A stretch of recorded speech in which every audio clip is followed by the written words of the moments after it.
कराडला बच्चन प्रेमींच्या वतीने सलग 24 तास बच्चन गीतांचा विक्रम 125हून अधिक कलाकारांनी गायली. बच्चन यांची 250च्या वर गाणी. बच्चन यांच्या 83व्या वाढदिवसानिमित्त अमिताभ बच्चन प्रेमी ग्रुपचा उपक्रम बहुधा भारतातील पहिलाच उपक्रम.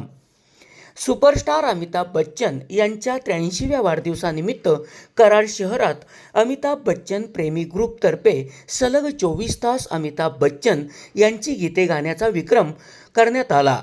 शुक्रवारी मध्यरात्री 12 वाजता सुरू झालेली ही गीतांची मैफिल शनिवारी मध्यरात्री 12 वाजेपर्यंत सलग चालली. यामध्ये कराड, सातारा, सांगली, कोल्हापूर जिल्ह्यातील 125हून अधिक कलाकारांनी सहभाग घेत अमिताभ बच्चन यांची 250हून अधिक गाणी गायली. यावेळी अमिताभ बच्चन प्रेमी ग्रुपच्या वतीने बच्चन यांचा 83वा वाढदिवस अपूर्व उत्साहात साजरा करण्यात आला. सलग 24 तास गीतांचा हा विक्रम बहुधा भारतातील पहिलाच असावा. बच्चन यांच्या विविध चित्रपटातील विविध गीते ऐकण्यासाठी कराडसह परिसरातील रसिक प्रेक्षकांनी गर्दी केली होती. या कार्यक्रमास मान्यवरांनी उपस्थिती लावून उपक्रमाचे कौतुक केले. SP ओरिजिनेटिव्हसाठी सुनील परीट, कराड.